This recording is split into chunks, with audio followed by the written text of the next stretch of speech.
এবার দেখুন বন্ধুরা, এই একটা ডিম ভেঙে নিলাম, একটা ডিম এখানে ছেড়ে দিলাম। এভাবে সবগুলো ডিম ভাঙবো আর ছাড়বো। এখানে বন্ধুরা 6টা ডিমে দিয়ে দিছি। এবার আমি ঢাকা দিয়ে রাখবো কত 2 মিনিট। এর ফাঁকে মশলাটাকে মিশিয়ে নিই। সবগুলো মশলা একসাথে ঢেলে দিলাম। এই তো বন্ধুরা 2 মিনিট পরে নামিয়ে নিচ্ছি। তো বন্ধুরা ডিমটা এখানে নামিয়ে নিলাম, আর এদিকে কড়াইটা ধুয়ে আবার বসিয়ে দিলাম। তেলটা দিয়ে দেব।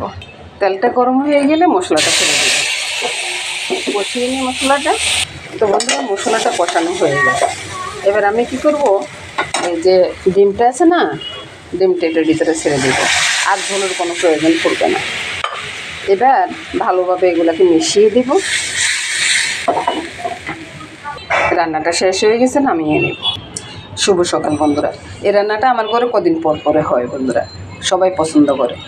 নমস্কার।